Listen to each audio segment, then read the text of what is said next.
is Asinine Radio. This is the weekly music podcast where every week we get into a different band, different artist, and we get into one of their records. We get into the music, how it's made, the artwork, and everything in between. Right now, we're back after a 3-week vacation. Was it 3 weeks? Why do you keep saying 3 weeks? Because 3 weeks since we last recorded. Not since the last episode, yeah, but it's 3 weeks since you and I last recorded That's together. That's crazy. And we're getting into weird. We're getting into a brand new season. It's called Easy Hard Season, where we take a band that we like, but we take one of their albums that, like one of their worst albums or an album that nobody really talks about. So that's what we're doing for the next month, Easy Hard Season on the podcast.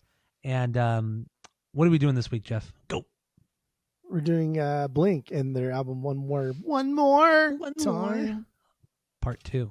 So we did do this album last year, a little over a year ago, but we did the album 3 days after the album came out. So we didn't have a lot of time to absorb the songs, talk about them. And we talked about, even back then, we'll revisit this album in a year.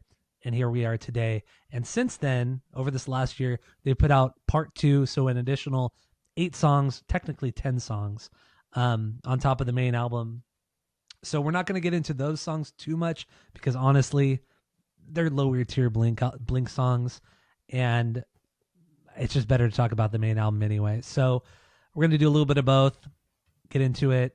So let's start with our origin story with Blink-182. Like we don't already know it already. We've done Blink so many times over the years. But what's your origin story? Then we'll get into the first. Do we even want to do origin story actually? Nah, it's okay. Yeah, let's just not even do it. Fuck it. It's funny because I did go back and listen to bits and pieces of our episode when we did this record. Yeah. And it's funny because in that origin story, I had said, like, I wonder if my origin story changes whenever we talk about origin stories, just because like I'm curious, right? Because I guess as we get older and whatever that Nelson Mandela effect takes place, like, do things really happen in your mind? I don't know. But I also went back and listened to our rankings too of this record, so I'll rehash that when we get to there. Oh, and you know what? Speaking of that, I forgot in the rankings episode. I meant to bring it up at the very end, but I'll just bring it up right now. We ranked all the Blink-182 records, and I meant to bring up that Mark Hoppus just this last week also ranked all the Blink-182 records. So I have that right here. I'll just run through it real quick, and we'll get mad together. Yes. So as the worst Blink record, he put Buddha as number 10. Okay, whatever. Cheap, but I get it.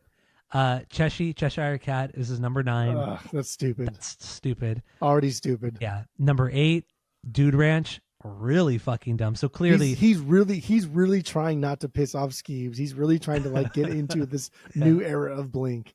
Yeah, and he really doesn't like Scott. Like I mean, whatever Scott did at that time, to still hold this much of a grudge against him. I don't think it's that he hates Scott. I think it's just it's easy to say like, oh, that's just what we did when we were kids.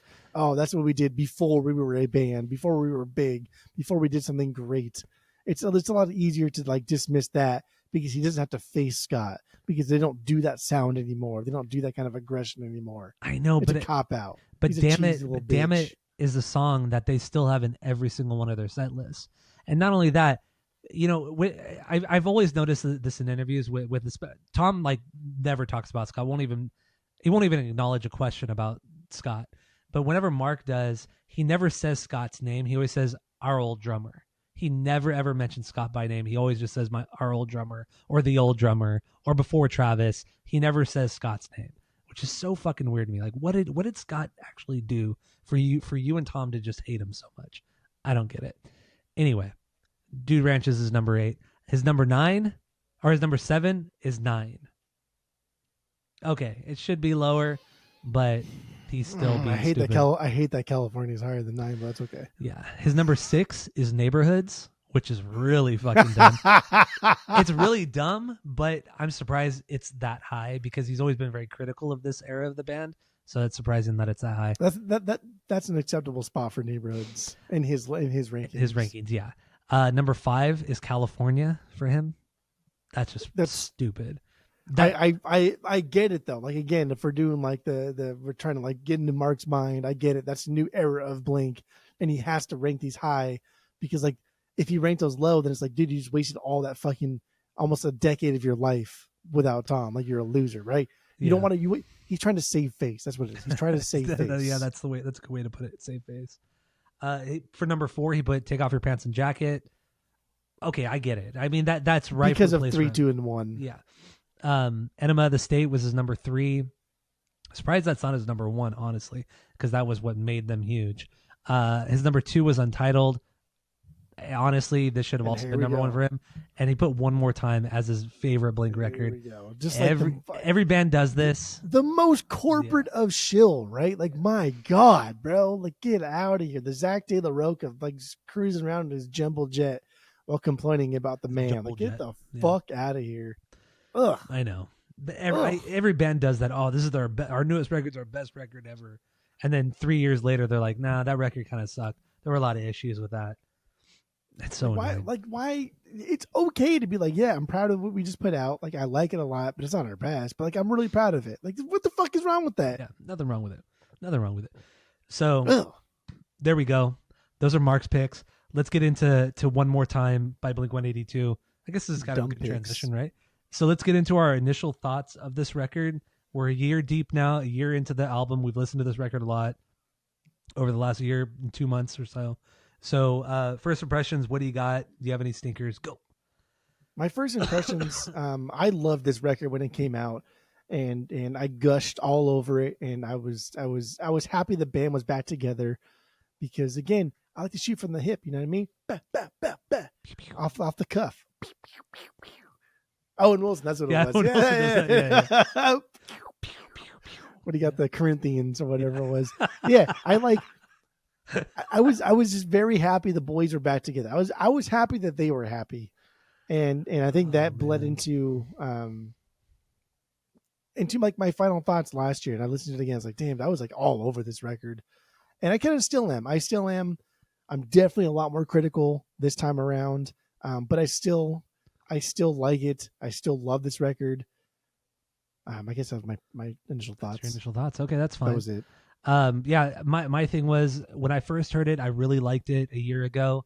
By the time we did the episode 3-4 days later, it had kind of fallen out of favor for me. I was very critical of it. I talked a lot of shit on the record on the last episode, but over the last year, this album's grown on me a lot. I don't think every song is a certified banger. There's some mid-tier Blink songs on here, but the stuff that's good is fucking really fucking good. I mean, one of the songs on here is Top Notch Tom song. One of the best things. One of the best things he's ever done. So I really do like this record this time around. And I went through all the songs. I put them all in order from best to worst. I did it in 3 different categories. I did just the main album, 17 songs. I did just the 10 songs. And then I did another list of all 27 songs from best to worst. Obviously, we're not going to go through every song because it's just not worth it. And I don't want to spend that much time doing it. So, what?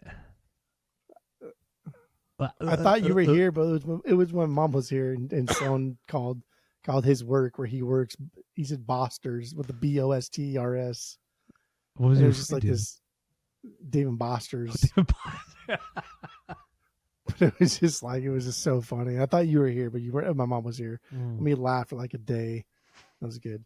But yeah, I didn't. I started to rank them like based off of bangers, but then they got to like oh, it's my 8B, and like I'm not that familiar with these songs to where we are with like our favorites, right? Yeah. Like even our not favorites. Like I'm not as familiar with this as I am even 9. Like 9, I can go through. I'm like, oh yeah, this part of this song versus this part of this song. That's why this ranks higher. I'm not quite there yet. So after like 8B, I kind of just gave up and started writing like mid B, low B, high B. Did you combine all of the deluxe tracks with the main tracks? So like none of the deluxe tracks are B's for me. Okay. And also another thing I wanted to mention was that when we did this record last year, not even the 2 extra songs were even out yet. So the song Cut Me Off and See You, they weren't even out yet. They came out 5 days after the album came out. We did the episode 3 or 4 days after the album came out, so we missed it. We missed those songs coming out. So last year we only did the 17 songs rather than the 19 that were on Spotify for a long time. And that was like, we talked about it last pod when we did this record when it came out, but that was the first time we had ever done a Blink record with Tom on it as it came out. Mm-hmm. Yeah, because It's pretty wild. we started potting right after California came out. Yeah, or it was, I think it was right after California came out or right before California came out.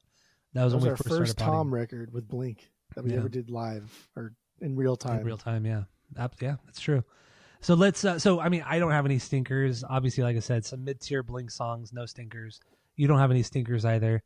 Let's just kind of get into our top fives. We will talk about the bonus songs as well. We'll touch upon them. But let's get into the top fives again. So what do you got for number one? Much like we did last time, I think we should start with Edging rather than our number one. I think our number one's probably the same. Okay. Yeah, we kind of talked about Edging first because Edging was the song that we heard. It reignited this thing in us, right? This fucking weird thing. And like Edging was cool because I remember that night. Remember we tried to do like the Edging pod and like my computer had an update and fucking took that's right 3 hours to do. And in that 3 hour span, all we did was listen to it over and over and over and over. But like that, it harkened back to in high school when Feeling This dropped. And we're being in Mr. Ortega's third period class history with class. John, friend of the pod, John. We had a little fucking ear thing in the back, and John like never really broke the rules or nothing, but like even he was like, "Fuck yeah, dude! Like K-Rock's gonna drop this song. Let's listen to it over and over on the hour, every hour." We had little earbuds, and that's when we like the first time we heard like Feeling This, third period history class, and that kind of like when Edging hit, it hit that nostalgia chord. It brought me back to that time. And I like that. And it's a banger of a song.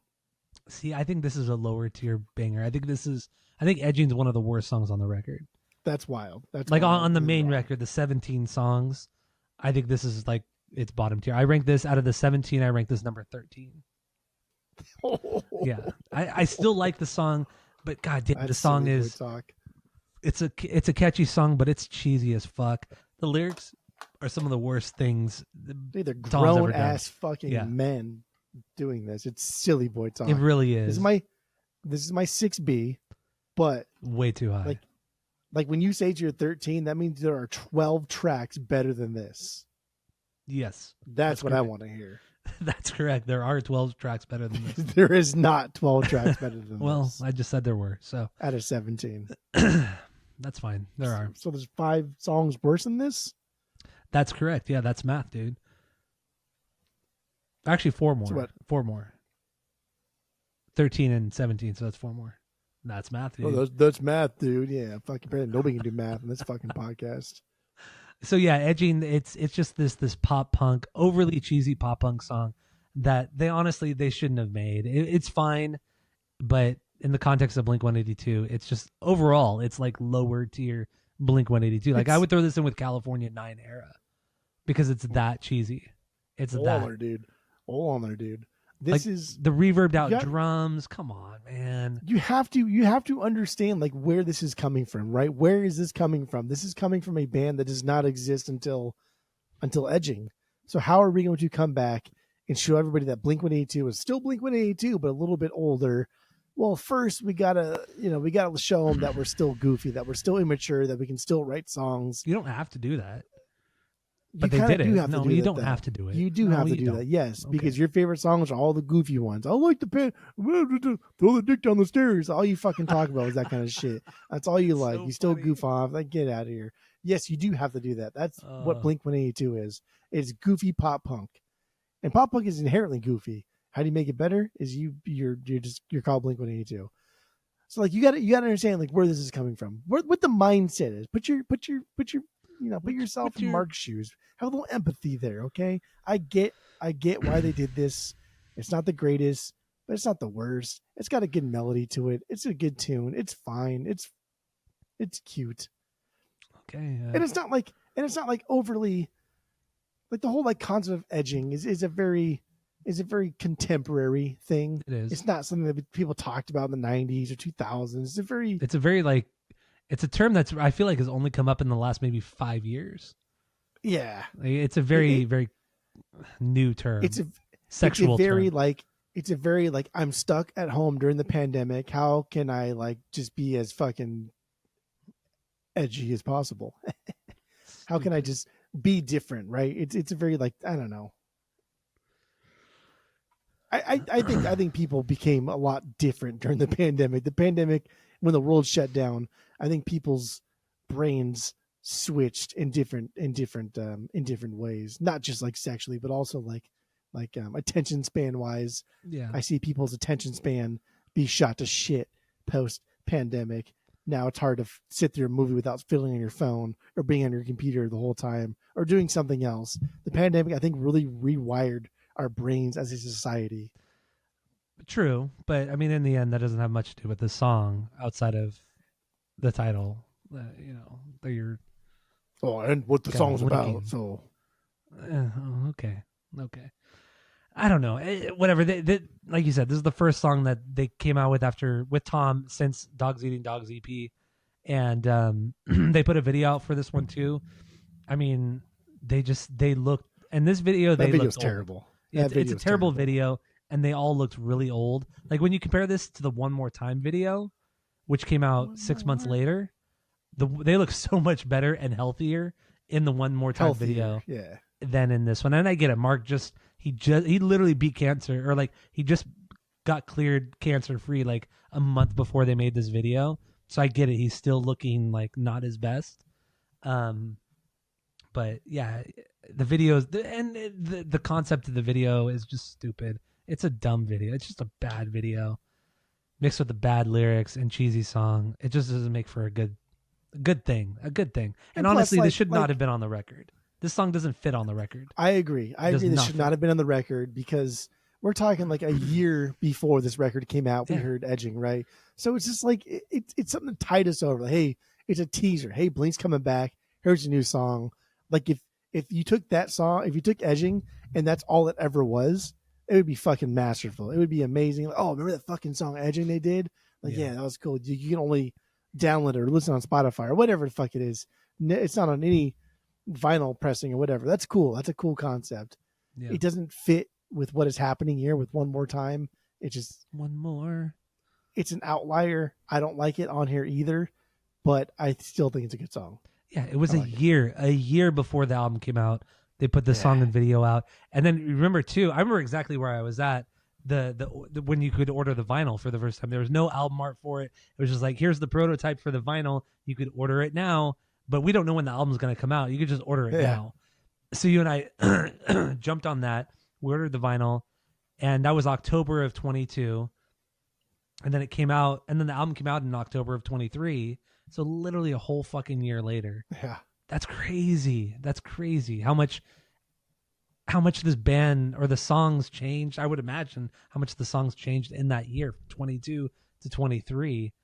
I'm curious. I don't know. This album is a weird one. There's a lot of things I'm curious about. Like why, whose idea was it to put this on the record? Right. Yeah. Like I get putting it out. I get like, hey, we worked hard on this for the past like 6 months to a year, mostly about like rebuilding friendships, mostly about like rebuilding trust, mostly about like being in the studio and getting the vibe back, getting the kind of camaraderie that you had. But like, why would you put this on the fucking record? Like, it's okay. It doesn't have to go on the goddamn record. It could be a single. Clearly, you have so many fucking songs.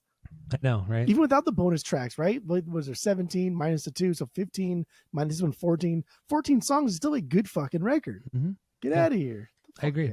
I totally agree. Let's move on from Edging. This song is so. It's fine. Do you want to get into our number ones, or do you want to talk about something else? No, we can get our number ones. All right, what do you got for number one? You don't know what you got. Just guess I'm number one. I was gonna say I would be fucking surprised. No, more than you know. This is surprisingly one of like the best things Blink has put out in fucking recent memory. Pretty much since Untitled. I would say this is the best song they put out since Untitled. Oh. I would say since Always on Untitled. That's the best wild. song they put out, yeah. Okay, yeah. Nothing on Neighborhoods is better than this song. And I love I mean, you and I both know how much I love Neighborhoods. That's a bold statement. That's something. Okay. No, this is so amazing. And it's I know, like, okay, let's get out of the way. Sonically, this record is not very great. There's a lot of things that they did, and Travis thinks like, oh, this is the way it should sound like because he's a fucking drummer. And like, what the fuck do drummers know? Just play your shit, shut the fuck up. And this is what happens when you let the drummer, when you give the drummer something, right? When you give the drummer something, this is what happens. Look what Phil Collins did to Genesis. I like 80s like Genesis. You like Phil Collins era, like when he became the singer in Genesis? I do. Come on, man. The Peter Gabriel Genesis was incredibly better. So much better. I like Phil Collins. I like that era. But drummer, you're right. You're right. Like true. Like give the drummer something. This is what's gonna happen.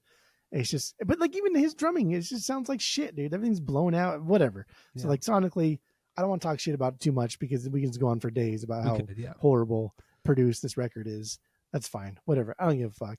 More than you know, this is one of the best songs I've ever written. It's fucking gold front to back. That piano intro, right, with the distortion from the guitar swelling in. Love that swell. Get the fuck out of here, dude. Love like just taking the best of like the self-entitled era and just like turning it up. The verses are so fucking smooth here and calming with a subtle hint at the chaos to come, right? Mark always calms us.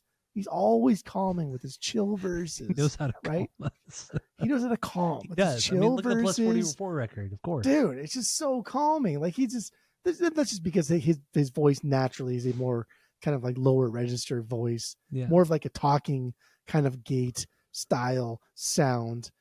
But like Travis throws that like chaotic beat behind like the Mark part, and then Tom's pre-chorus, man. Woo! Tom's pre-chorus just like, it's like in volleyball when like you see those people like set the ball up and it's just floating in the air. You're like, oh, someone's getting fucked right now. And they come down. You know what I mean? Hits. That's how that pre-chorus is. The pre-chorus is like this. It's like, oh fuck, we're fucked. Yeah. Just die. You're dead. And then the chorus comes in and it's mayhem. Fucking mayhem. That was good. I enjoyed that one. Damn, so cool. I like I agree with you. I don't want to talk too much about the shitty production on here, but the one thing I do want to say is that people could argue, oh, well, it wasn't just Travis who produced this record. What about Aaron Rubin, who did a lot of the Angel stuff? He also co-produced and co-wrote a lot of these songs, along with a couple other guys too. But, you know, in all fairness, you listen to the last Angels and Airwaves record, Life Forms. What Aaron Rubin produced that entire record and co-wrote a lot of those songs. And sonically, that record is, to me, it sounds so much better than One More Time does. So in the end, Travis did have the final say on the overall sound mix and all that kind of shit, more than Aaron did. Otherwise, I think we probably would have heard something more similar to the Life Forms record. And also, after this record came out, Aaron has come out and said, like, sorry guys, Travis does have the final say. Like, he pretty much he implied that, yeah, you don't like this because of Travis. He implied it. And yeah, rightfully, he should say that. I mean, if Travis did have the final say, then he did, and the evidence shows that. Yeah, you fucked up, right? Yeah. Move forward, move on. Who cares? Exactly. Although we should have been talking about this fucking 7 records back, but again, like, move forward. It's okay. Yes. So yeah, like Blink's a band that I never understood didn't spend more time in the studio producing their own shit. It's just it's wild. Mark spends more time producing other people's shit than he does like having a hand in his own stuff. And fucking irritating. That's true. But also, Mark is very insecure when it comes to songwriting. He's admitted it himself. He's a very insecure songwriter, and that's why he has to have other people around him to help him produce or even co-write. You know, that's why he needed Tom for so long. I mean, Plus 44 is the only that when your heart stops beating is the only record. It's the only outlier of his entire discography. It's the only time he wrote everything and produced everything himself. Jerry Finn had some hand in it, but it was really just Mark and a little bit of Travis. That was a Mark album. You saw Ruben walk in? I did. And it's really just because Mark is he's at his best when he's being a whiny little bitch. And that's why Plus 44 is like the GOAT, is because he's just being a whiny little bitch the whole time. Yeah. Plus 44 is better than anything Blink or Ava has ever done. Okay, it's the best. Settle down. It's the best. Settle down. Settle down. It's the best, Jerry. It's the best. Settle down. So back to More Than You Know. I mean, we talked about the verse. Oh, we're looking with the verse. That beat that Travis does with the open hi-hat, the kind of like disco beat that it's weird. It's just weird enough to really catch your attention, but it's not totally distracting like some of his beats are. And then the big heavy bombastic pre-chorus where Tom's just yelling into the mic, and then it drops into this very smooth Motorhead-esque double bass, which they've never done double bass before. Drops into that, and it's fucking incredible. Yeah. What's annoying about the double bass though is how big of a deal they made about double bass. It did make a huge deal. Like it was gonna be some like fucking Joey Jordison, Meshuggah kind of thing. You know what I mean? But calm down, dude. Like every YouTube fucking drummer, every drummer that plays with anybody can do exactly what you just did here. I mean, honestly, if Travis wanted to, he could have done that all on a single pedal. Like he has the chops to do. It's not like it's like this super fast tempo song. He could have done that double bass with a single kick, like easily. It's true. But it does have that smooth Motorhead kind of feel to it. I don't know. That Motorhead's the only thing I could properly compare that beat to in that chorus, and it makes sense. They kind of like train that like a right, that kind of like train coming down the track kind of sound to it. Mm-hmm. And it's cool. It's cool, and I think even though it sounds like shit, like his cymbal hits that he's doing over the double bass, where he's just kind of just like straight like a hardcore kid, like as hard as you can hit those cymbals over that double bass part. Like to me, it harkens back to like going to Chain Reaction and watching like the shittiest of hardcore bands play, and they all do the same exact thing that he's doing here. Yeah. It even sounds the same because the production is garbage. But I like that. I like that it's cute, it's fun, it's something different, it's something out of the ordinary. And Travis is thinking like, hey man, this is a cool new like genre of music I just got into at 50 years old, and I like it. It's cool. It's fine. There's nothing wrong with it. Yeah, it's fine. Yeah. And just kind of to wrap up this song, the bridge in this one too, it really kind of calms down. It's a nice break from the chaos both of hit this the song. lower register there. Love it. Yeah, and they are. And then there's a nice fucking build back into this like silence, and then Travis fucking goes fucking crazy with that the fill, and then it drops back into that chorus to end the song. Perfect. It's absolutely perfect. Man. This song is really like a beyond fucking banger. It's a perfect song. It really is. And lyrically, what do you have on this one? Dude, this song is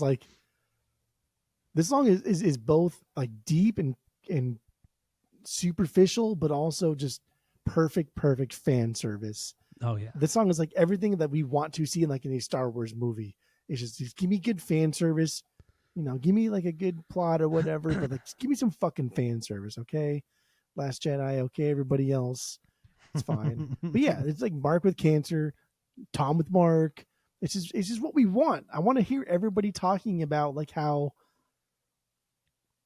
kind of immature they are at handling adult situations. And I also want to hear like how vulnerable you are at handling adult situations. And I see Tom's chorus kind of him saying like he like obviously doesn't have regrets that he did the things he did, but still feels sad for how it happened. Mm-hmm. Or I guess more so the pain it caused others. Right? Like I'm gonna do what I gotta do, but like I do feel bad that you felt really bad about it. And that's a very adult theme. That's like oh fuck you, I won't do what you tell me. I'm gonna do whatever the fuck I want to do. But like no man, like having empathy for other people based on your own decisions is a very adult concept. Yeah, they're old as fuck now, but like better late than never. But this song can I believe it's about that as well. But I think it could also be taken from the viewpoint of like a relationship with a girl or a girlfriend or something like that. Just how they can't express how they feel about each other. They hope they aren't making a bad decision, in the grand scheme of things, and they're just kind of they don't want to ruffle each other's feathers, if that makes any sense. I feel like it could be taken either way in both types of relationships, which is cool too. So you ever watch like sitcoms or TV shows or movies where like a guy and a girl are sitting around the table and they're eating dinner together and they both love each other, but they won't say it. And the guy's like, oh, I really love pizza. And she's like, I really love pizza too. I'm like, oh, I wish I would spend the rest of my life with pizza. And they're like, as an audience, we're like, just fucking say it. Right? Just tell each other how you feel. That's his fucking song. You know what I mean? Like, yeah.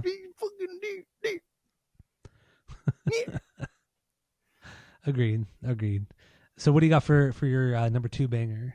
Because that was also my number 1. I'm still highlighting there, dude. Hold on. Well, okay. Okay. Well, Why? why are you yelling? Okay, I did something here. Anyway, 2B one more time. Dude, is it really? is the title track really your number 2?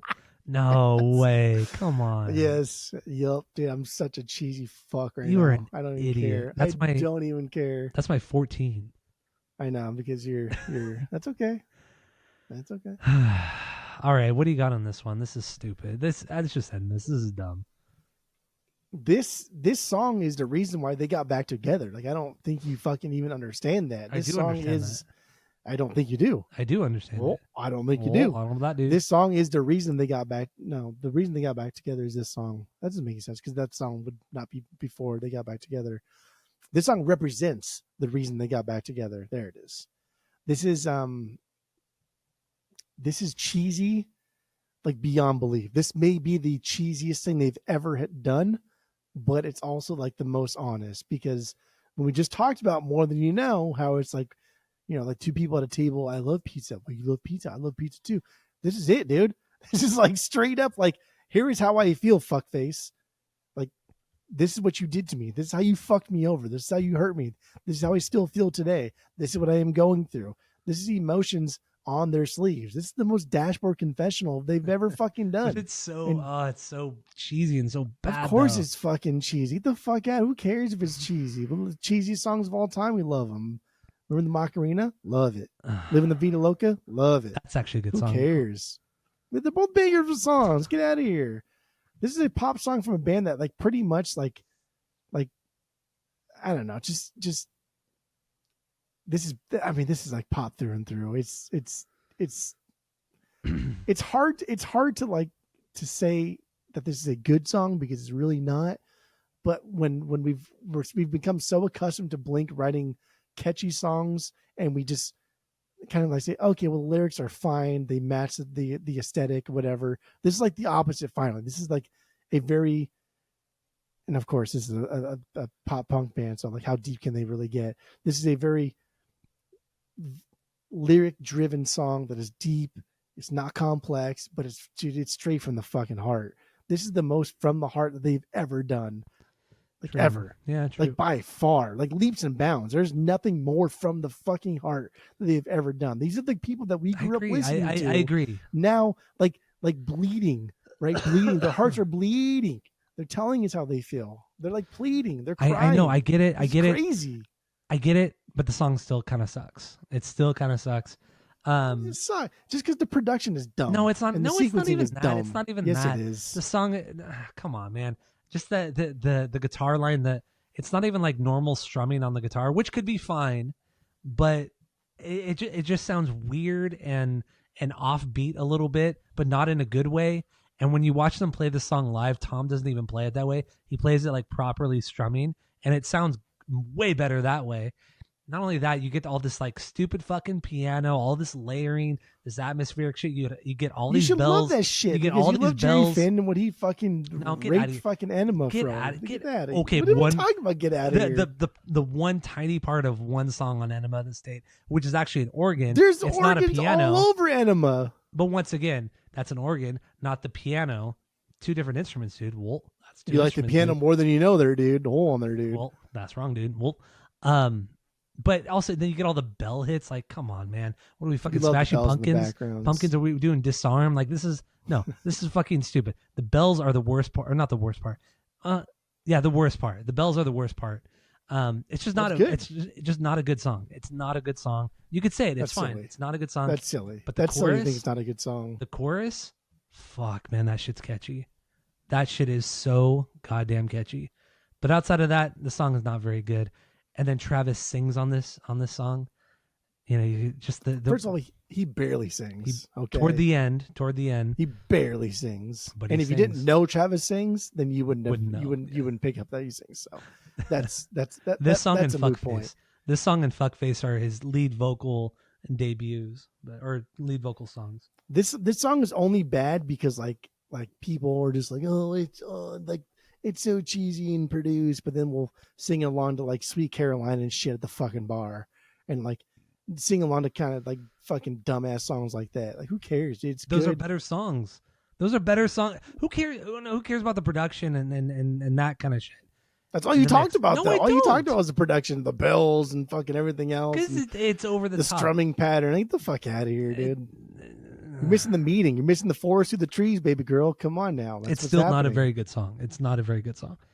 It's a good. It's fun to sing song. because it's bad, or it's not good. So it's fun to sing, but it's really not that good of a song. It's just not good. You seem like this in the booth, huh? Like, older. Yeah. Like doing like the Frey thing. Older. You got the big headphones on, doing that. Yeah. Or airplanes falling out the sky, Travis.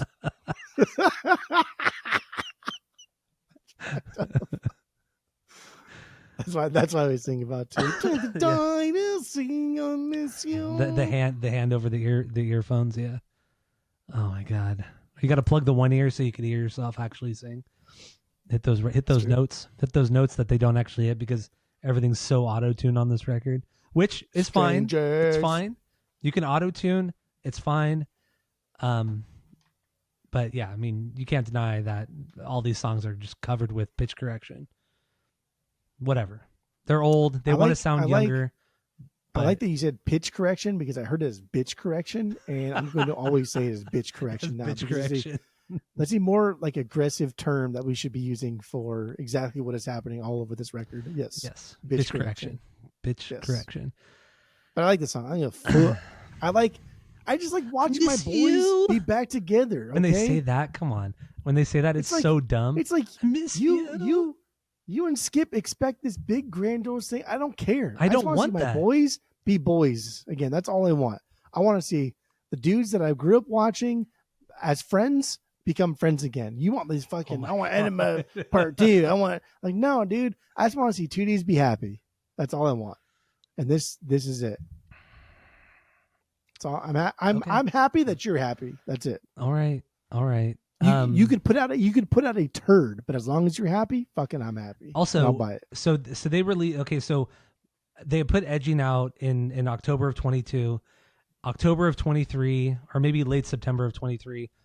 They put out this song One More Time, and they put out More Than You Know at the same time. And I do remember specifically listening to One More Time. The same day. It was at the exact same time. So I listened to the two songs consecutively. And listening to this song, I thought, oh my God, this is not what I want. This is this is bad. This is bad stuff. And I was so disappointed. And then it goes into More Than You Know. And it starts with the piano intro. And I'm like, oh my God, it's more of the same bullshit. And then it drops into the rest of the song that is More Than You Know. And I just remember that moment when that song kicked in and thinking, okay, this is it. Like the Blink is back. Blink is back, baby. After hearing kind of like the shittiness of One More Time and then hearing the greatness of More Than You Know, I just thought, it's just so crazy. Like the difference in not just the style of the song, but the quality of the song, because it's night and fucking day, man. It's night and fucking day between the title track and More Than You Know. It's that old guy concept. Like Blink is back. Oh, finally. Blink is back to where I want Blink to be. No, Blink doing something want Blink good. To sound like this. Doing something good. Doing something good. What I think is good. I want another Left Alone. I want another song that sounds like Left Alone. Come on. You want Blink to sound like fucking Enema. That's what you want. 100% don't want that. That's it. So like Blink is back. Like, come on, dude. Like, move forward, progress. I feel like we had this conversation when 9 dropped. It's like move forward. I think this we did, is where music. This is where music is at. This is where Blink is at. These are where these guys are at. This is what they like. This is who they are now. Move forward. You can't just say, "Oh, I wish they would sound like it." Well, I guess we're just done with that fucking now. Oh, I don't know what happened there. I guess it cut out. I'm tired of this. I'm just gonna hang up. Yeah. That would be unprecedented. I don't think either of us ever hung up ever in the history of the podcast. I don't think we've ever done that. No. I don't think I've ever gotten close to doing that. But my camera went out a little bit, so the sound went out for a moment. But we're all good now. Anyway, that's it. Convenient timing. I was just making fun of you guys for always thinking like I wish Blink would be the old Blink when actually this is like even the Blink though now. none of us have ever. I mean, I've never. When you say you guys, you're just referring to me and possibly Skip, but Skip is 100% Skip is dumb. I'm just kidding. Skip's not I dumb. just choked on my beer there. But yeah, no. Let's move on. I don't care. I'm done with this stupid song. He's gonna take notes. He's gonna get all mad at you. I know that. he's gonna take notes. Like if I think Skip's dumb, I'll say that he's fucking dumb. He's being dumb about something. You tried to brush over it like he's gonna miss it. You think he's gonna miss it? You think he's not gonna catch it? No, he's not gonna miss it. He's not gonna miss it. He probably listens to this shit on like half speed. That way he catches everything. Oh, that'd be so good. That'd be so good. When most people listen to podcasts like in double speed or 1.5 speed, he listens to it in half speed. Like so, we sound drunk all the time. That's a good.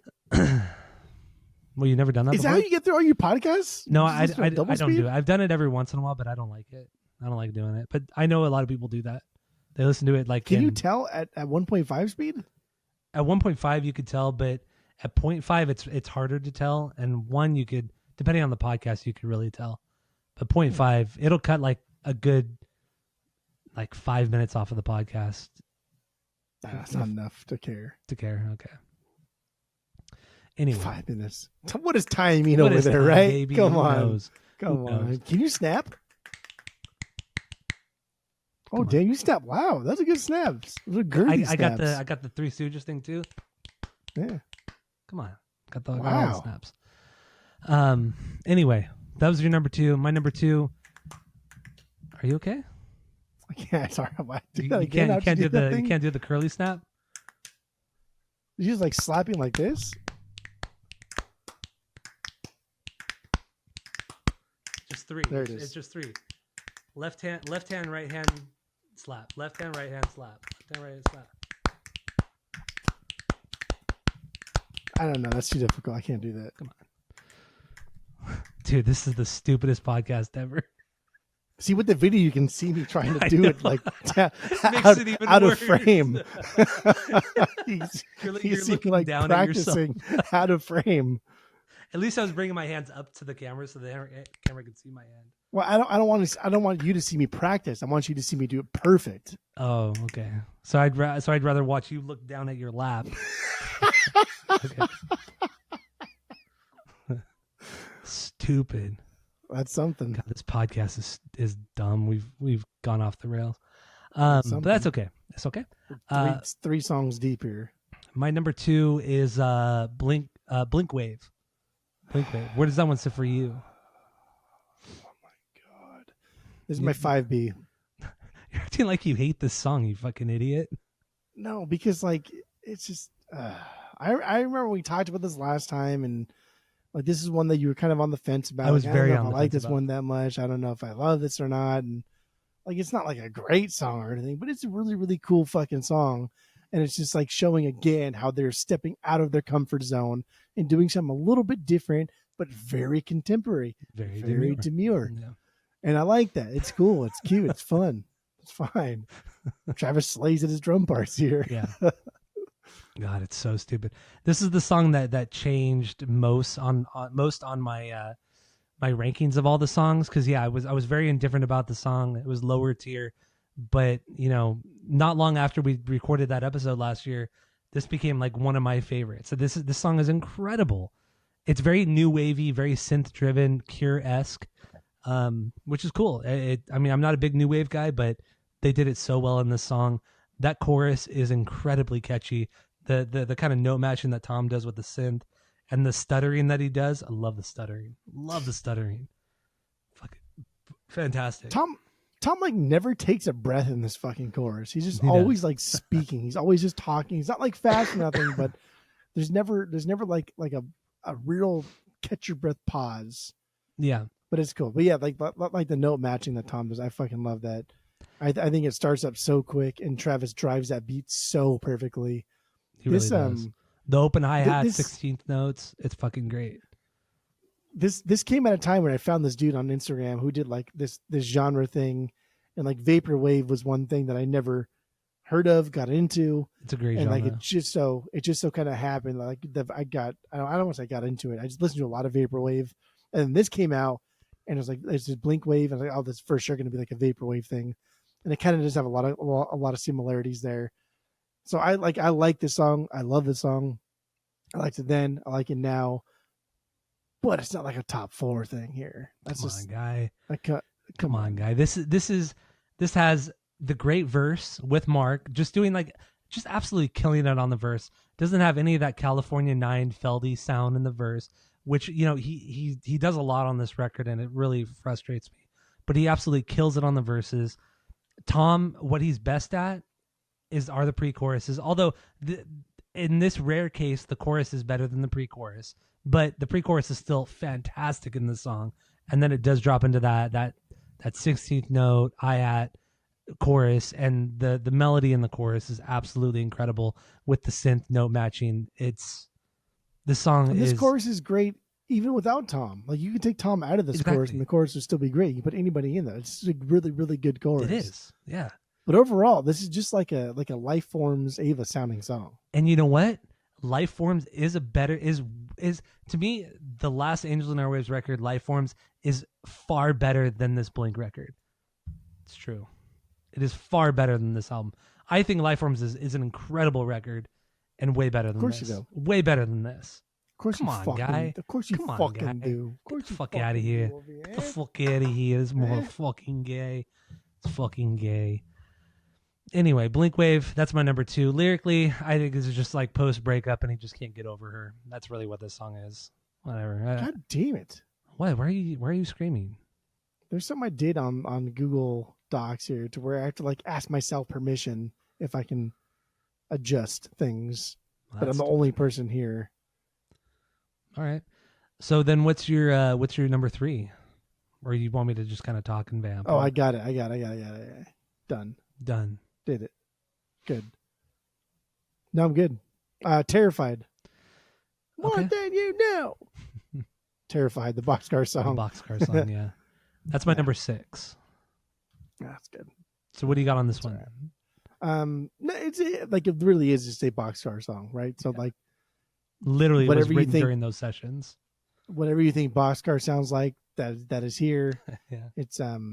It's kind of fun because you get to revisit what Tom likes to do, especially in that like post-hardcore thing that Tom wanted Boxcar to really be, like those little chord bends that he does. Yeah, or he did, and the big riffs, like and the big choruses, the big riffs. Yeah, the dramatic vocals with that like descending slow like guitar riff. Overall, I kept imagining him just going into tiny voices. That's like all I heard throughout this whole song. Strong. Yeah, it does have that same kind of structure, cadence, and everything. Definitely. It is interesting though, because like I wonder how the conversation went when Tom wanted to do a Boxcar song on this Blink album, like all by himself, and like really Mark as par for the course. Mark is just kind of like, okay, man, I'm just happy that you're here, so just do whatever you want to fucking do. Yeah. Like that is like, I don't want to say Mark is like a defeatist, because I think Mark has now he's matured from a defeatist. Yeah. And defeatist is another word for kind of just being like a little bitch, to now he's just too old for this shit. And Mark's just happy. Mark's just happy to be here at this point. I agree. So like Tom, if that's what it takes to get you in here, fuck it. Do whatever you want. I'll help you out. And also, I mean, not only that, but you see it on this album. Like you see a lot more Mark songs across this record, across this and the deluxe version of this record. You see way more Mark songs, way more Mark contributions to the band than you see on Neighborhoods or even Unentitled. Like most of the Untitled record it's a Tom record. There's Mark stuff on there, but it's mostly a Tom record. But you definitely see Mark like say, I want to do this, like not like a fuck you to Tom, but like I'm standing up for myself. Like this is what I want to do, and this is like the post cancer thing, and I mean, good for him. Like honestly, good for him. I don't think it makes for better songs, but it's what makes him happy. You still get solid songs out of him. But in the end, yeah, Terrified. It's a B-side from the Boxcar Racer album. Literally a B-side from it. So, and you hear it in Literally. every aspect of it. I mean, in the verses, because Boxcar was very much like the loud chorus, loud intro, quiet verse. It's the loud quiet dynamic that they did on that entire record. That's what you hear here with the shuffling drums during the verses too. Travis loves that. Loves that shit. Best. But also the chica, the chica into the chorus, the chica, you know, it's just, and then it just drops into that chorus. It's so good. So good. Fantastic. Also some great harms in those chorus and those choruses too. Great fucking harms with Mark coming in. Like really the only contribution that Mark had on the song were those harms in the choruses. And that was just to make this a Blink song and not just a Boxcar song. Yeah. Like he didn't need to have those harms in there. Didn't add anything, didn't take away anything. It was just him wanting to feel represented and probably like them throwing him a bone. Yeah. Well, I mean, outside of him playing the bass on the song, but like, yeah, no, it's a Tom song. Tom wrote the song. Lyrically, it's about death and being reunited with the ones he loves, or with the one he loves. Very kind of dark, grim. That was also like the Boxcar record. And it was extremely dark record. Even like compare it to Untitled, that Boxcar record is very, very dark. So this plays along with that. So it's a good song. Good song. Do we have anything else on Terrified? All right, so that was your 3B. My 3B is Fell in Love. Fell in love with the girl at the rock show. Yeah? Fell in love with the girl. Yeah, it's my number 3. The third track on the record. This one, interesting. This one I ranked very low. I remember last year, but it's grown on me a lot. I think it's one of the catchier songs on the entire record. Has a very Cure feel to it, which makes sense because they kind of interpolated the Cure song Close to Me into this one. But I mean, the bass line is super fucking rad. The cool little synth parts are really a nice touch to it all. I don't know. I think the Mark's pre-chorus into Tom's chorus is perfect. The little subdued na-na-nas are fantastic. It's just a very good kind of just not over the top song. Like this song is perfect. It doesn't do anything spectacular, but it does everything so fucking good. I think this is a fantastic song. Okay. I really like this one. This one sits probably pretty low for you, huh? Those are all words. This is not a banger for me. Not a banger for you. It's not. It's not. It starts with the hand claps. Come on. Get rid of them. Come on. Get rid of them. Hand claps those are garbage. Beginning. Those are cheesy. Those are stupid as fuck. Those hand claps sound like what you would hear in between YouTube videos when like the bumper music comes on in between like YouTube videos. There's no bumper music in YouTube videos. Well, like back when there were ads in YouTube before you maybe download illegal plugins to not illegal ads on YouTube. Like there used to be these things called ads on YouTube, and it would be like I don't know, like a grocery store that delivers to your house or some shit, and it would play this music. It would go like dun. The most generic of fucking bumper music, like just straight plugins, just dumb ass shit. But anyway, that's why I hate that kind of stuff. Because I used to watch a lot of advertisements, not by choice. Okay. But yeah, I like the ad blocker. Okay. Because it's illegal and I don't want to get thrown in jail. So I like Mark's smooth vocals. I never used LimeWire. I used Kazaa, baby boy. Come on. Yeah. Same thing. Mark's smooth vocals or with Tom's like shouting in the back. Like those are cool. I like that. That's cute. Pre-chorus, super solid. Like that Mark has that calm delivery. Tom shouting in the background with the arms, and then get him to the na-na-nas. Yeah, like I do like that. Come on. Super burpy bass line, but the song is just don't say it. In between Dance with Me and Terrified, like the song is like it's a good filler. It's a good filler song. Maybe I do have a little bit of bias on this one because this is Tammy's favorite song on this entire record. She loves this song. She loves the lyrics. This is like her love song on the record. And so she always wants to listen to it. It's always on my playlist because she always wants to listen to it.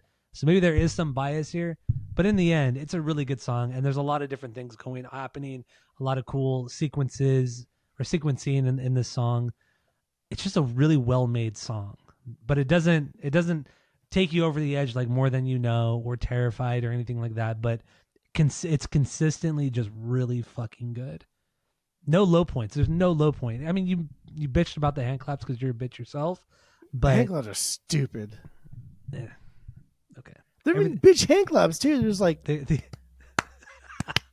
like little golf claps. Like yeah, exactly. Like little golf claps. Like, come on, get some girth in there. You know what I mean? Get some girth. Like, cup those hands. Cup those hands, baby. Like, and then when you clap too, you put like sometimes I'll put my pinky in between my ring and index finger. So like right hand pinky going in between the ring and the index finger. That's like a very like a really rich white man kind of thing. Yeah, yeah. Like, I don't care where my fingers go. That's like in Wedding Crashers, at the end when Will Ferrell's at the funeral. Oh no, not he's just clapping. No, not the funeral. At the wedding. He's at the wedding. Driving away. And then there's that old man standing next to him, and he has the pinkies out like that, and he's. Yeah. That's exactly how you clap, baby. That's if you're not watching the video, you have no idea what we're talking about. And if you've never seen Wedding Crashers, stupid. If you've never seen Wedding Crashers, just don't ever listen to this podcast. Even if you've seen Wedding Crashers, that it's a deep cut. I mean, you probably. If you've seen Wedding Crashers and you don't understand that part, then don't ever listen to this podcast again. Because you're garbage. That's called gatekeeping, Fact. Dude. That's called being fucking, I don't know, stupid. That's called being the best, dude. All right. Anyway, yeah, Fell in Love. It's just a good song. Apparently, this is about. It was inspired by Travis and Kourtney Kardashian's, their relationship, how much they love each other, which is so dumb. Because I hate to like when people write music and it's about like a love thing, and like I don't want to just shit the person they love, right? Because the feeling is still there. But when it's about a Kardashian, like, no, dude, the rules don't apply. The limit does not exist, as Lindsay Lohan would say. Like, no, dude, that's so who gives a fucking shit? Yeah. I'm done talking about it now. But in the end, it's like post breakup, the loneliness, or at least the first verse is about that, and then the rest of the song is about remembering how they fell in love. But in the end, the overall theme is it's post breakup, and it's just nostalgic. It's just all nostalgic. Do I have to die to hear you miss me? Dude, that's like the lyric of the album right there. Do I have to die to hear you say goodbye? It's like teenagers. It's not even this song. Like teenagers it's not even fell in love. It's like teenagers talking about like just being so aggressively emotional with each other, right? Yeah, they're clearly like emotionally underdeveloped like people. Like especially it's like Mark. Teenagers talking about like how you've hurt them so bad. Like, do you have to fucking die to hear you miss me? And then they put it into a song at like 55, 60 years old, however the fuck old they are. But it's real, dude. That's real, dude. Those are real emotions from not real people. Bringing it back to the title track, which we're on Fell in Love, but that's okay. Let's move on from this one though. We're pretty much done with this one. There's not too much to talk White about. Stripes. I don't know what you're saying, but fell in love with the girls, White Stripes. Oh, that's true. Got them, or the Vines. So let's get into your number 4. What do you got for number 4? I mean, how many of these other songs are we getting into? I mean, because we're only at the 4B, and I have a lot of notes for all the other ones. I mean, I really only want to talk about 2 more. At what point do you want to just like run through the notes, hone it in? Well, there are 2 songs I really want to talk about, and then I'm ready. I'm down to run through them all fast. Okay. Do you want to know what those 2 songs are? Yeah. Okay. It's Anthem Part 3 and Dance With Me. Other than that, I'm fine running through them all. But you clearly I'm curious hate as them. to why. Anthem Part 3 is the worst of the 3 of the anthems, dude. The worst. Are you stupid? Did you fall and hit Absolutely your head? fucking You fell and worst. hit your head on today. Right? Here's how they go in order, and this is not just me. This is just like fact. It's part 1, which is not a part 1, 1, 2, and then 3. That's how they go. Got That's him. stupid. It's 3, 1, Got him. and 2.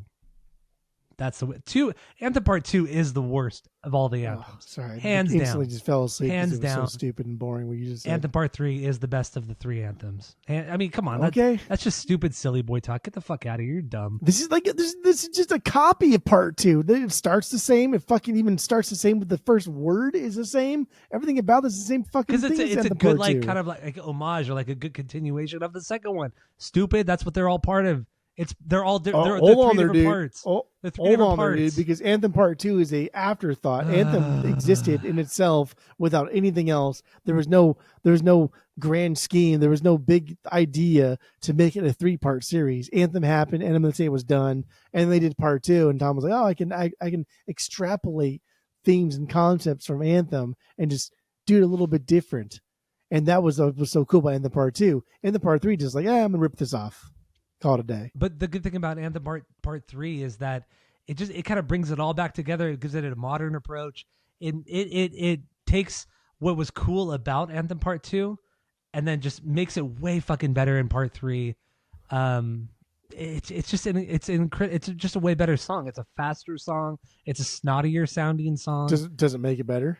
Dude, it 100% is a better song. Faster doesn't make it better. I know it doesn't, but in this case it does. It doesn't always, but in this case it does. Dude, Travis's drumming in this one sounds almost like this may be like the worst sounding of all of Travis. Like it sounds like a plugin. The tone. It's a fucking plugin. It's just like you may as well not even have an actual drummer here. Just download something. Even though there's actual video of him playing this song, like recording this song. But okay. Yeah. Okay. That's okay. What's wrong with that? That's fine. I get it. Like going back to the production of all of this, it does sound like his drums do sound like shit. Straight up It sounds like a fucking plugin. It sounds like something I can literally just download off GarageBand. Yeah. Right now. It doesn't sound that great. I agree. But the song itself significantly better than 1 and 2. The harmonies are better in the chorus. The build up into the chorus is better as well. It's just a much, much better song. It's a better written song. Dude, Tom's singing just sounds like it doesn't sound like shit. It just sounds like he's really, really struggling when he's But that's singing what's here. kind of good. You get It that sounds like strain. he's struggling. You get that strain, and that's what sounds good. It adds to the But he's snotty, hiding it. But it if adds you're going to the to strain, snottiness. then strain, right? Like let me hear the crack in your voice. Let me hear you like be out of breath. Like don't hide it. Don't mask it. If you want to be like old, then be old. Again, like going back. If you're going to be old, be old. That's fine. I don't care. I want to hear you be old. I want to hear you like take your breath. I want to hear you be able to like stop here and start there because you're too fucking old to do it all. Like don't hide it. Here it just sounds like he's like clearly old and he's trying to hide it. Don't hide it. I think you're totally wrong on this one. It's not a bad opener. I think it's a good opener. An incredible It's fine. It checks all the boxes without being a banger. It's a better opener than the one on 9. It's better than Cynical on California. It's not better than Cynical. It's better than Ghosts on the Dance Floor. There we go. There we go. I don't think it's better than Ghosts on the Dance Floor either. No. It's close. It's close though. It's close. It's better than it's not better than Feeling This. Feeling This is still better. It's not better than Anthem Part 2. Better. It is better than Anthem Part 2. Not better than Dumpweed. Not better than Dumpweed. Not better than Pathetic. It's better. It's better than Carousel for sure. See, now you're just stupid. Now you're just trying to make me mad. But it's such a dumb thing to say that it can't even make me mad because I know you're not being serious. I know you're lying through your teeth. Well, you're right. Yeah, exactly. But anyway, it's not. I don't. This is not. This is the worst opener. Because I like Cynical. Cynical. I do too. I do like it a lot, but this is better than Cynical. No, it's not. It is. Come on, shut the fuck up. It is too. God damn. I'm thinking because I also like the first time from 9. No, I think this may be the worst opener they've ever had. You're an idiot. You know, you're just saying this may be the worst. Piss people off and piss me off. That's stupid. That's just straight this is the worst opener. This is the worst opener they've ever had. It's a fine song. It's not a stinker. It's for sure not a banger. But this may be the worst opener they've ever had on a record. No, you're so dumb. That's crazy. Wow. We just did that together right now. That's crazy. You just made shit up because you just wanted to make shit up, like for no reason. Just to You're just playing pretend. You're playing pretend. Okay. That's what it is. It's the worst opener, but that's all right. That's fine. Nope. There has to be a worst opener, right? Like if there's the best opener, there has to be a worst opener. And the worst is, and this is it. First time from 9. Yeah, it is. Anyway, the first time. Let's move on. Dance with Me, and then we'll just run through all the tracks after Dance with Me. Sound good?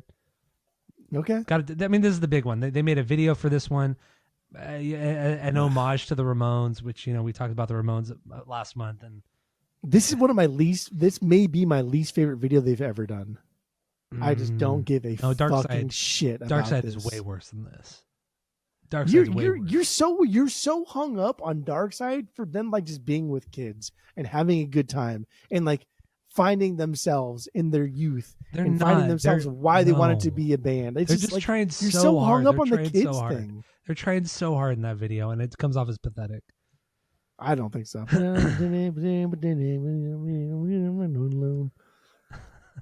Dance with Me. Pathetic, such a good fucking song. Stupid. It really is. Fuck really these is. guys. So this one starts with that intro with Tom about the masturbation thing. Omit that part because it's terrible. I hate it. And then I read something not too long ago how that was Travis's idea, and apparently he pulled to put it back in. He put it back in, and it's just like, Stupid what is wrong with you? asshole. Are you stupid? How stupid are you? You're dumb. That's because Travis is like 10 years like before where Blink is, where Mark and Tom are here. Travis is like, oh, remember who we used to joke? Like clapping with his index or his pinky in between the like this. Like Travis is like 10 years beyond or past. He's like, remember we used to do that? And like, dude, we don't do that shit no more. And like that's what this is. We don't do that shit no stupid more. and it's embarrassing. English. Yeah. English. We do that Do shit you no speak more. it? Anyway, so the Olays, that's obviously the catchiest part of this whole song, but that wasn't the original part of it. That was supposed to be the outro of the song, and the outro It was the chorus and then the outro and then back to the chorus. Because Tom felt like he couldn't do it without making it sound dumb as fuck, which is true, but that's who you are. Yeah. But then you take stupid things and make them sound cool. But then you listen to the outro in the song and you're like, wow, I could see this being the chorus.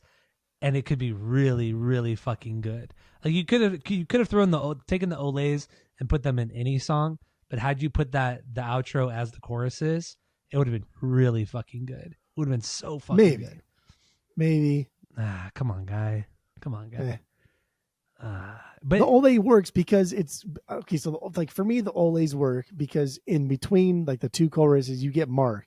The dance with me, you get that super low part where everything's just calmed down, and then again, like much like the light, the dark, the high, the lows thing, Mark hits it, and then Tom, the Olays again, drops right in. Like the outro is cool and all, but I think the outro, put that as a chorus, butt it up against Mark's bridge.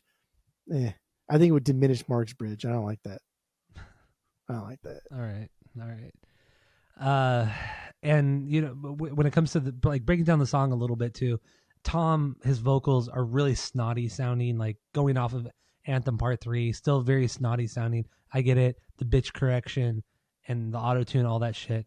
Who cares? Whatever. You still got the snotty sounding Tom. I dig it.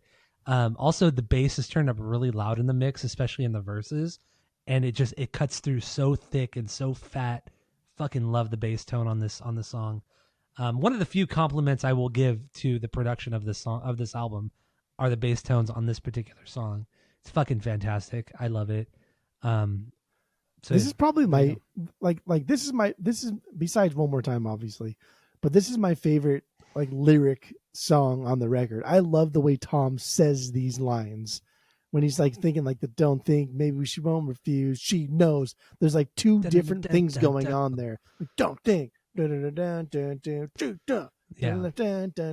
Like I fucking love that. I love that. I do too. And that's such a confidence thing. That's such a confident Tom delivery that we have not heard.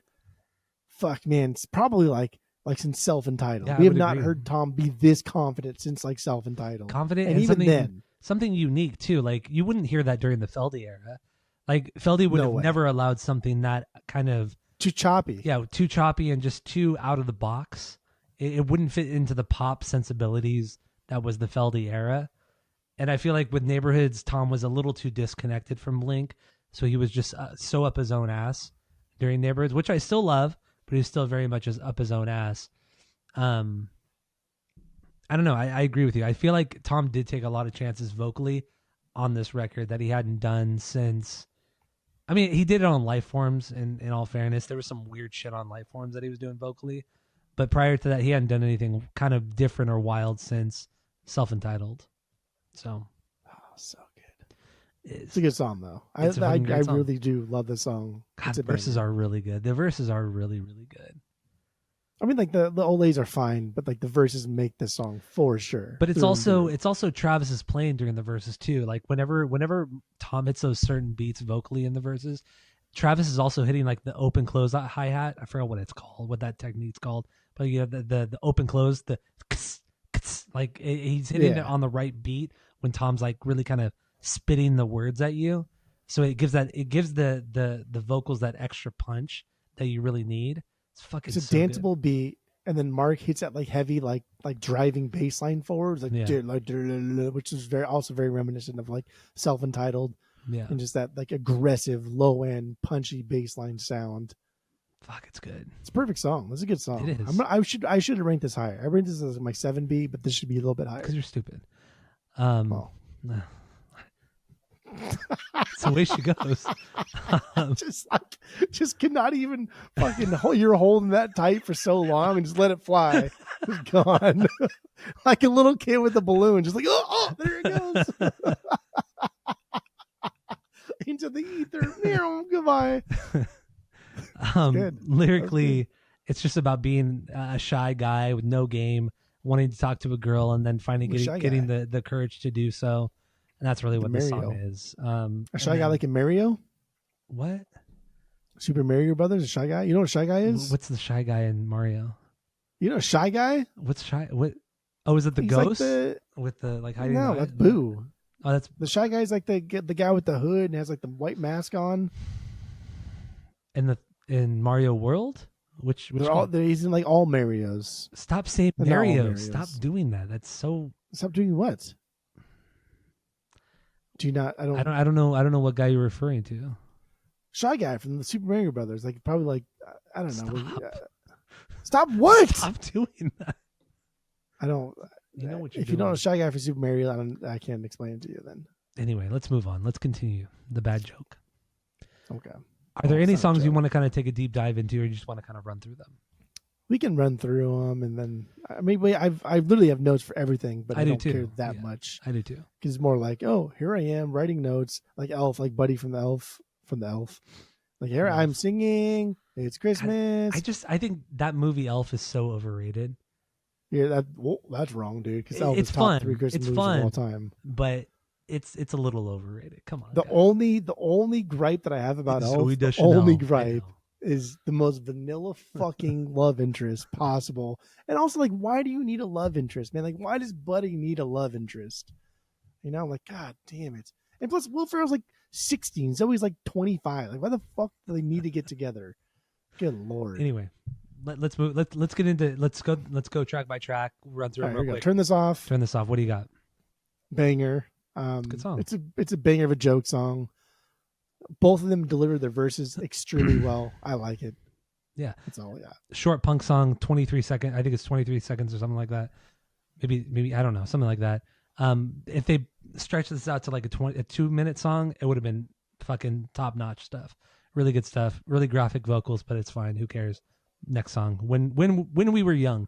When we were young.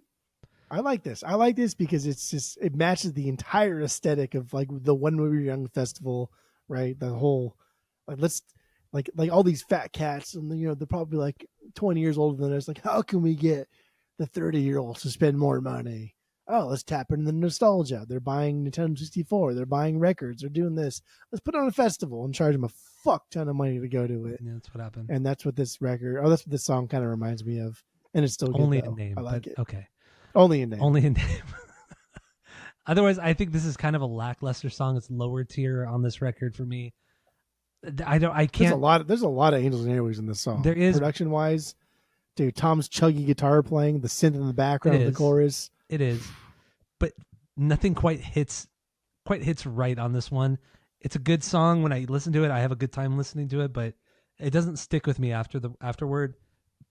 It's just kind of a basic lower tier Blink song on this record. Never cared too much for it.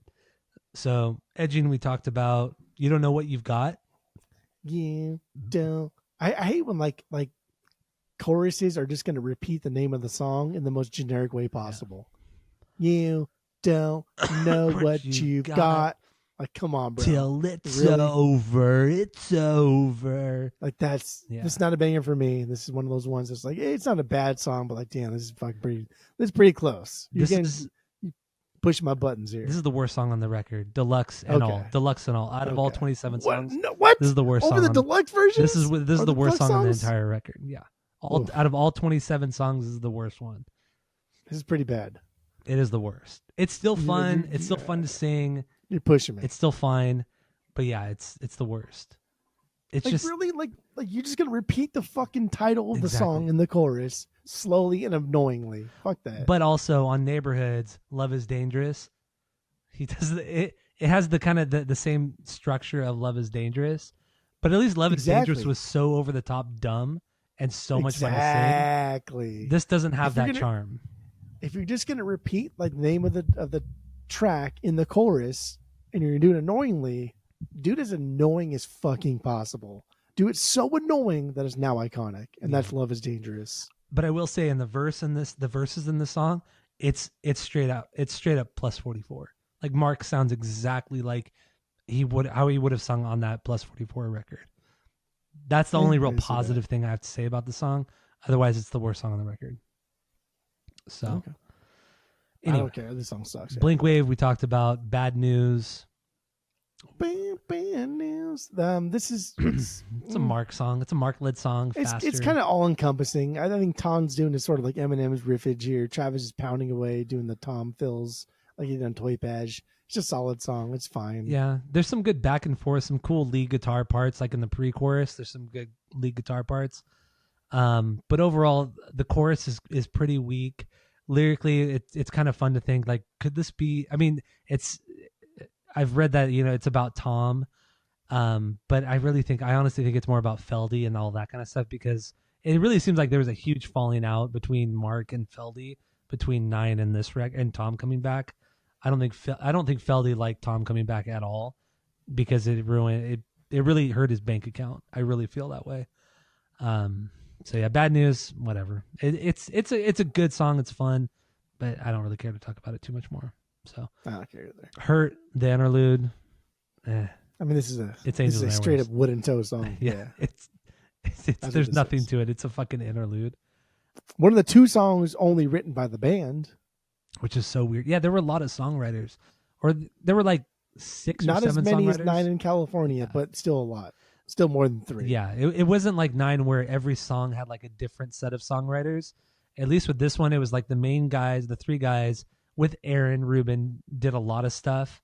And then the one guitar player from Escape the Fate or one of those bands, he did a lot of the producing, or he did some of the producing and a lot of the songwriting as well. They got a couple other songwriters on this one as well, but it's not nearly as convoluted as 9 was.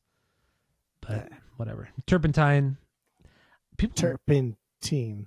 A lot of people love this song. I don't get it. I like this song. It's cheesy. It's cheesy. It's a late stage ballad. It's a late stage ballad. It's a ballad at heart, but like this deep in the album needs to be a little bit more aggressive, right? So when you have like a ballad, but you're like, fuck, man, if we're gonna throw a ballad this late, like people are falling asleep here, we gotta like have aggressive parts to keep people's like interest attached to it or whatever.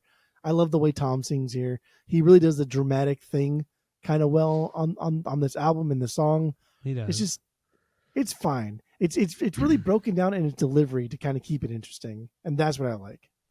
It's also very Boxcar Racer sounding, with the verses coming in with the low or the quiet loud thing in the verses, and then it blows up into the big chorus.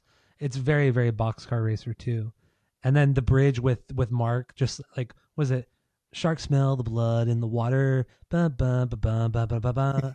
It's very kind of lullaby sing-songy, like childish, but it's fucking good. Lyrically, I think it's fucking stupid as shit. I think the lyrics are... but otherwise, it's fine. Also, we didn't even talk about this yet. This album is extremely top heavy. I mean, the first like Yes. 6 songs, you're like, damn, dude, this album is Yeah. fucking killer. And then after that, it drops significantly. Outside of Blink Wave, like this album never really recovers. That's the only you have highlight. to like this album is. I mean, I guess we can just run through it real quick because I do want to get into that what you just said because it is very top heavy. I want to put that into my last and final thoughts. So then, Fuckface. See you later, fuck. Thanks. 25 seconds. It's in Time Bomb. Yeah. This is their punk track that they had more songs that sounded like this. Be cool to hear those ones. This is not great. It's fine. It's okay. Yeah. Travis has lead vocals. Who cares? Seriously. So the other side, this is a tribute to Mark's bass tech, Robert Noise Ortiz. He died in 2022. Longtime crew member of the band, and this is a tribute to him, which is cool. I mean, I really like that they wrote the song. That it's really meaningful, but the song overall is. It's parking lot. This is fucking parking lot vibes through and through. Yeah, you're like, right. You're left like singing to yourself, like "fuck this place, is putting up a parking lot." Like that's the entire time. So like I don't know. I don't want to diminish the fact that like bands only exist because of their crew. Same with like actors and anybody in like the spotlight. They only exist because of the people that are propping them up. But man, this song sucks. Yeah, it's pretty. This is one of my least favorite songs on the record. I agree. It's very low tier for me.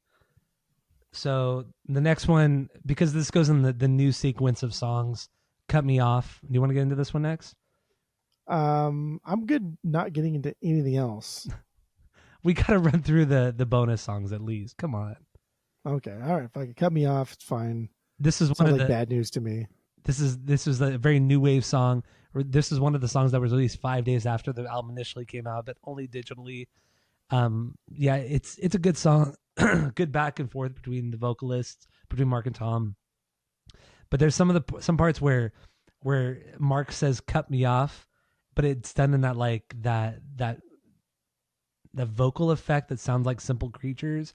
It sounds very Feldy production wise, Yeah. and I hate it. It's fucking gross, and I really fucking hate it.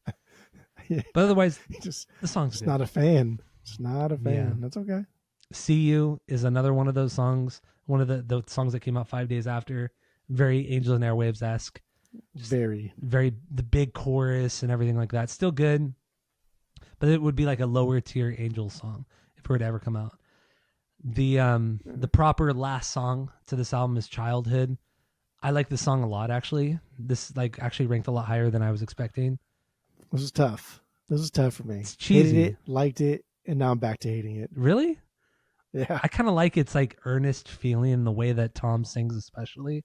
I really kind of dig this song. And also the chorus is kind of cool.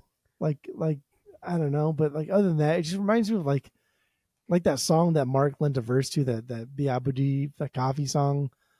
It's just like there's a pop singer girl I don't know fucking ba doobie.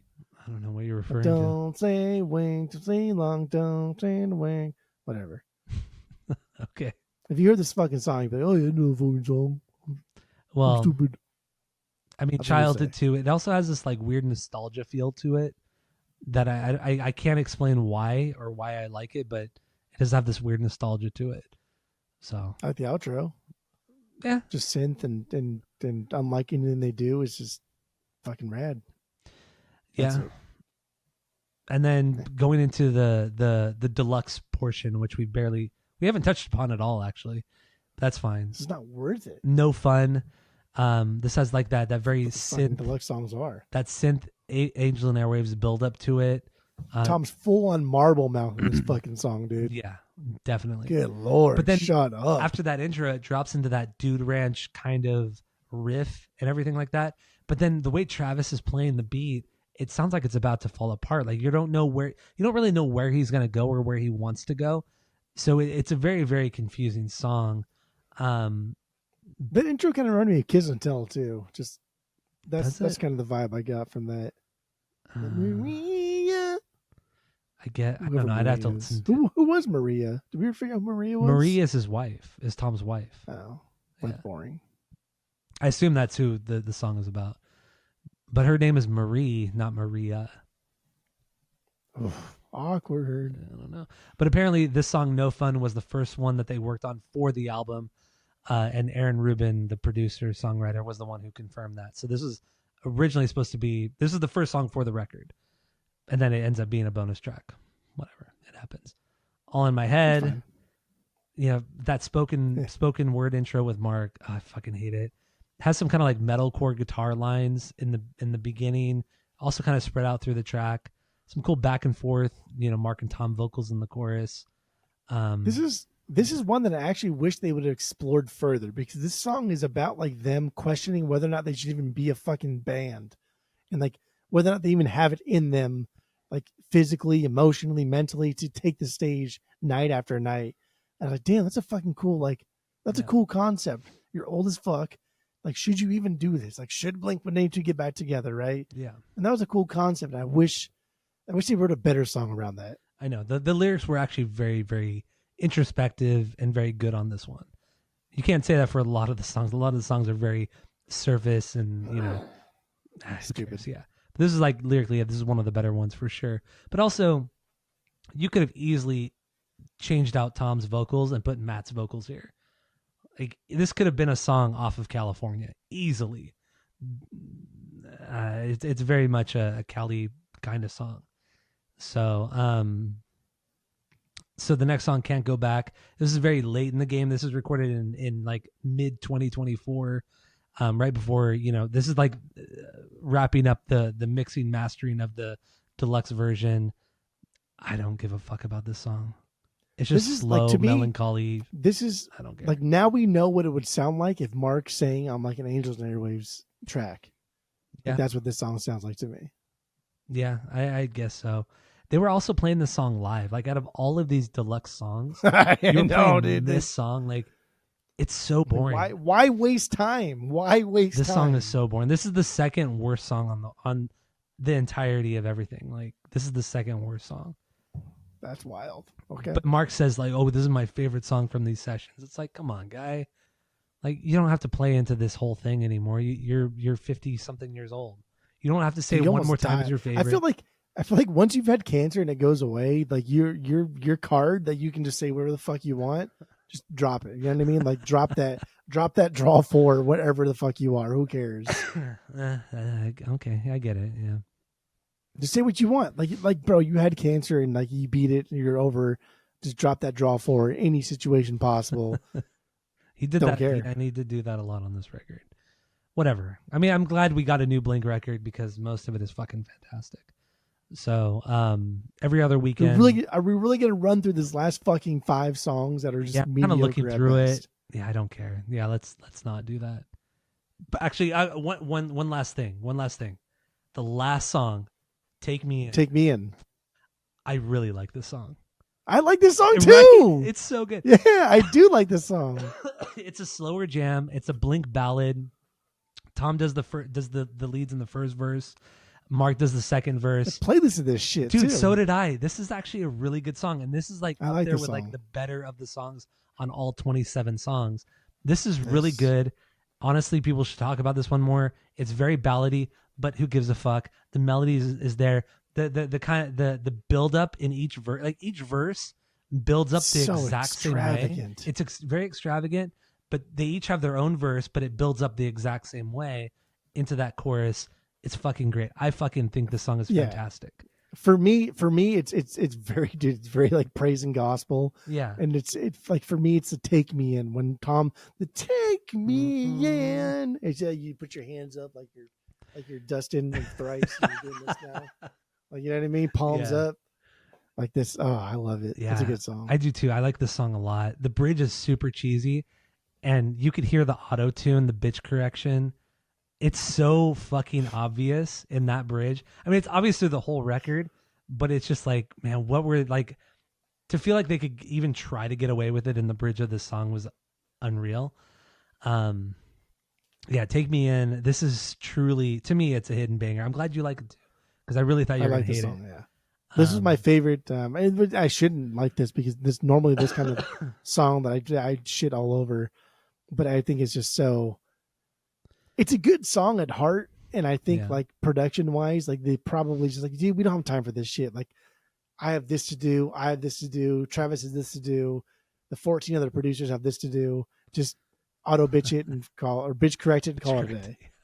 Auto bitch it. Auto bitch it, call it a day. Bitch correct it, call it a day. Yeah, I agree. I agree. So let's give our final thoughts on this record one more time. Um, should we do two ratings? One on just one more time, and then one on the overall. We do whatever you want. Let's I'm gonna give I'll do because I both. I'll do listen both. because I listened to our old episodes. I'm gonna give my old rating and I'll give your old rating and then I'll give my new one. Okay. Okay. All right. So Go. the first time around we did this, I gave this nothing. I said I'm not even gonna rate it Oh because my it was too god. soon. It was too It was soon. only 3 days after the album came out. Yeah. That's too soon. It That's too was. soon. Yeah. I was too emotional, and I don't know if you remember that episode, but that episode was fucking wild. I It don't was like an remember at all. hour. It was actually, oh my god, it was like an hour and 44 minutes, and this one is like an hour and 40 minutes. Mind Like you, it's I'm gonna pretty cut damn out probably close. like 15 minutes of this because we've had a lot of dead air True, and shit true, happening. true. But A yeah, lot of bathroom breaks. That is true. yeah. But yeah, the last one we did was like an hour and 45 minutes. So it was Jesus. it's very emotional. There's a lot of yelling, and it was fun. It was fun. But I didn't rate it. I didn't rate it because I was too emotional.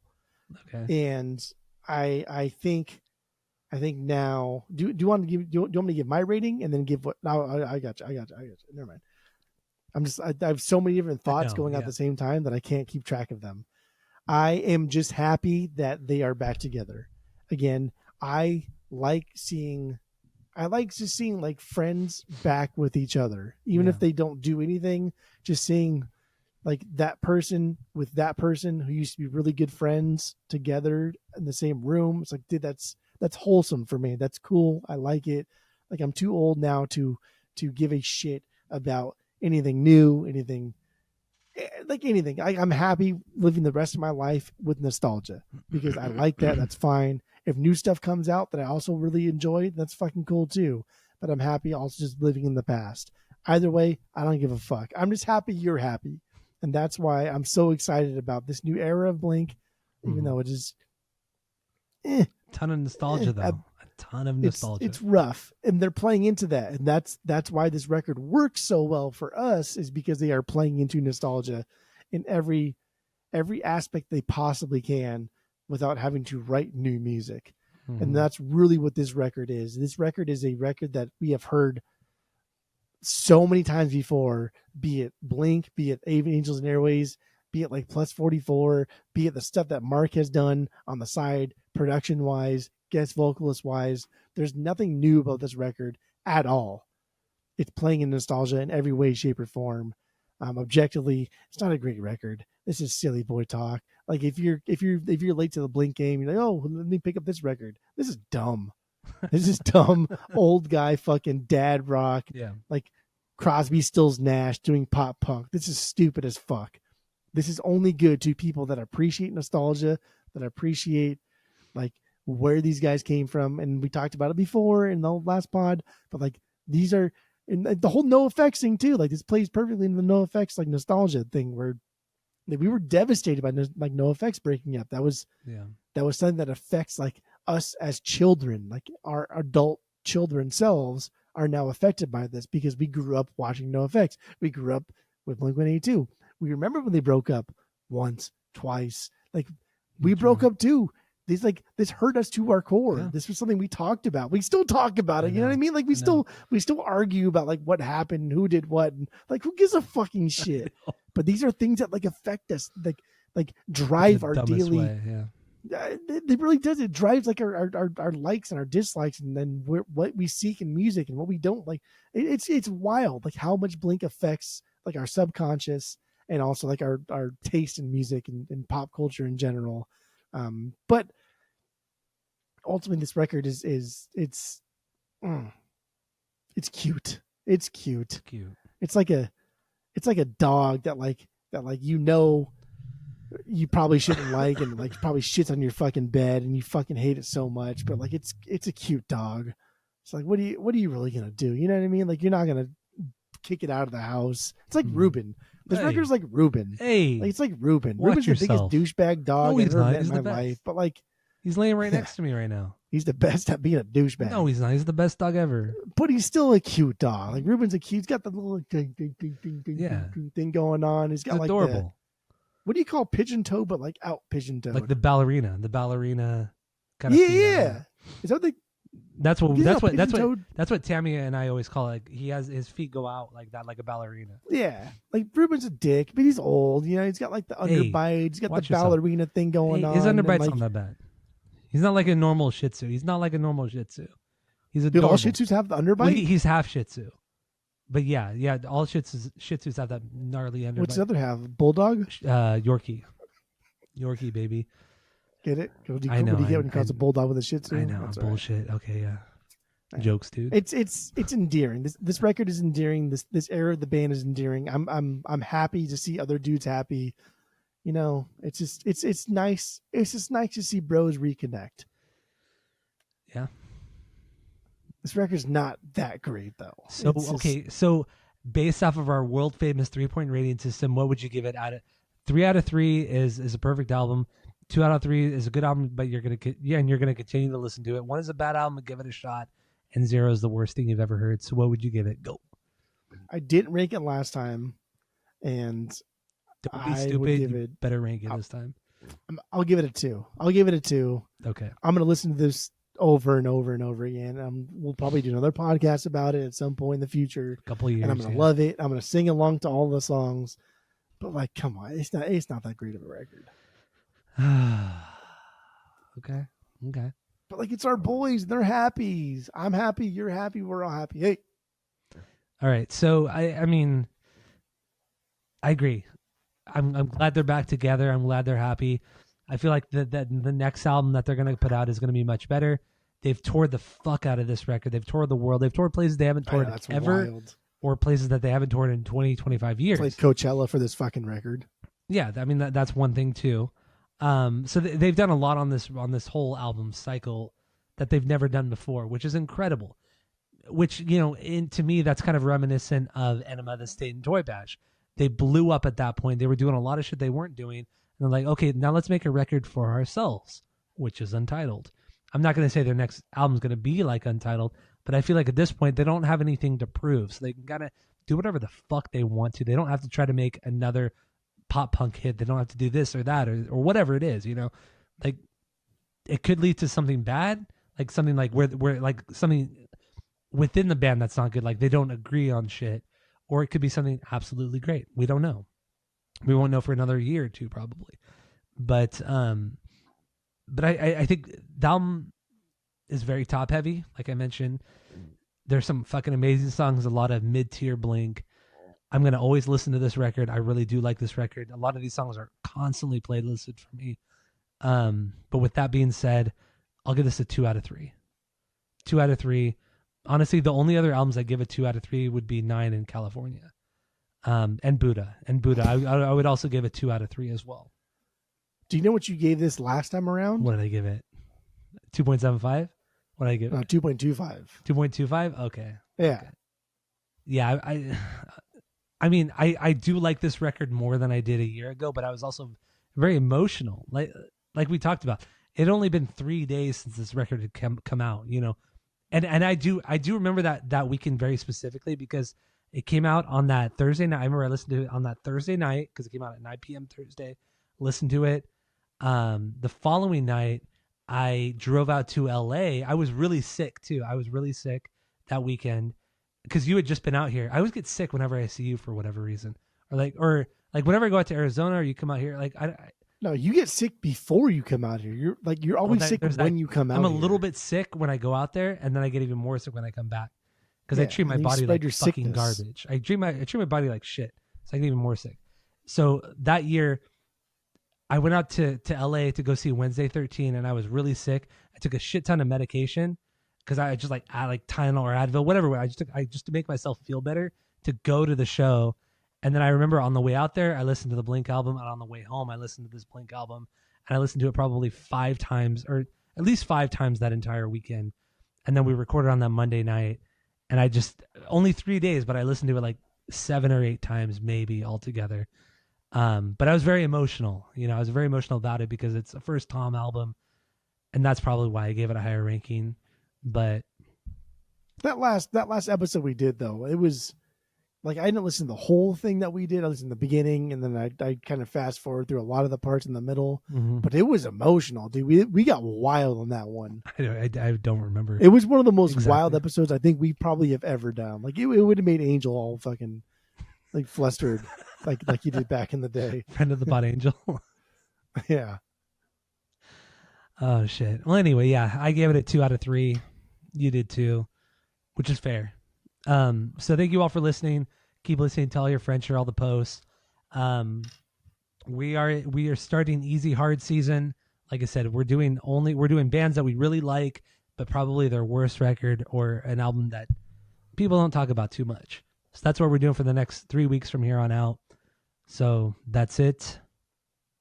That's all.